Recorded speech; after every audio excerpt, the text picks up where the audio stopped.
Hey everyone, and welcome.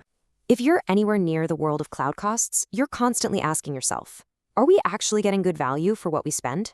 Well, today, we're going to demystify one of the most powerful tools you have to answer that question, FinOps Benchmarking. I mean, that's the big question, right? It's the one that keeps people up at night. You see the cloud bill, you're tracking all the usage, but how do you really know if it's efficient? Are you a top performer, or are you falling behind? The truth is, without some kind of comparison point, you're basically just flying blind. And that's exactly where benchmarking comes in. This is how you cut through all that fog and uncertainty. Think of it as your compass in the huge, sometimes overwhelming world of the cloud. It's what helps you find your North Star and know which direction you're heading. So what is it, really? At its core, benchmarking is just the simple act of comparing your performance metrics, your KPIs, against others. Now, this can be an internal thing, like seeing how your different product teams are doing against each other, or it can be external, where you measure yourself against your peers in the industry. Either way, the goal is always the same. Get some context so you can make much, much smarter decisions. And the process to get there is actually pretty straightforward. First, you've got to figure out which KPIs actually matter for your business, what really measures value for you. Then, you start by comparing internally, because honestly, that's the easiest place to get your hands on data. And finally, once you've got your own house in order, you start looking externally to see how you stack up in the bigger picture. It's a clear path from just having data to actually doing something with it. So let's dig into those two paths a little bit more, because they're really important. You've got the inward-looking path within your own company and the outward-looking path to the rest of the world, and they both have their own pros and cons. Okay, so this really gets to a key trade-off. Internal benchmarking, that's your low-hanging fruit. The data's all right there, it's transparent, and you can even spark some friendly competition. You might find out, hey, Team A's database setup is 30% more efficient than Team B's. Boom, that's a best practice you can share across the whole company, like tomorrow. Now, external benchmarking, that's where you get that super valuable industry context. Are your competitors spending way less on data transfer? That's something you need to know. But, and it's a big but, it's tough. Companies are, pretty protective of their data, so getting a clear apples-to-apples comparison can be a real challenge. And this quote right here, it nails a core idea in FinOps. You can't wait for perfect information, because it's never going to come. The organizations that really succeed are the ones that take the data they have right now and just start making decisions. It's all about this constant cycle of reviewing, tweaking, and improving, not some big one-time project.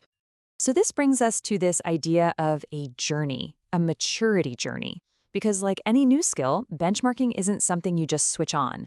It grows and it evolves over time. It's a path that takes you from the very beginning, we call that crawling, all the way to being a true leader in the space, which is running.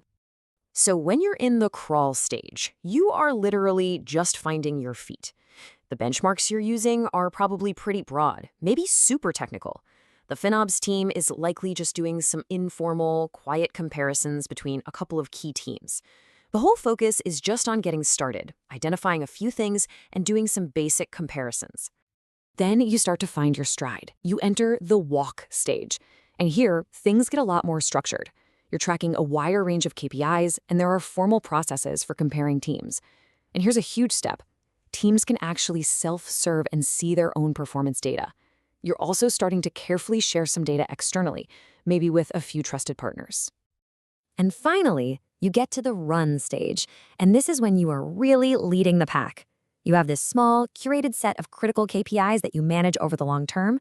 Your internal reporting is like a well-oiled machine, maybe even with incentives for good performance. You've built solid networks for external benchmarking, and you're an active participant in the broader community, like the FinOps Foundation. But here's the thing you have to remember.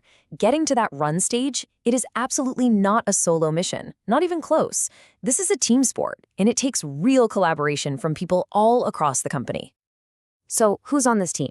Well, you've got leadership setting the vision and opening those external doors. You have the FinOps team acting as the quarterbacks, really, managing the whole program. Then you have product and engineering. They're on the front lines, providing the data and doing the work to hit the goals.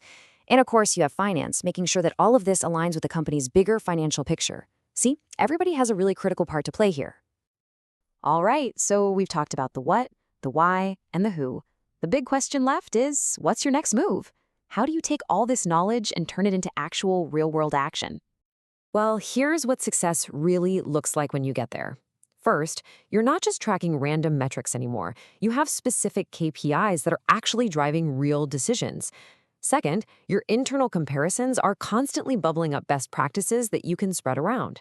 And third, your leadership can stand up in a meeting and confidently talk about how your performance stacks up against your peers. That's what good looks like.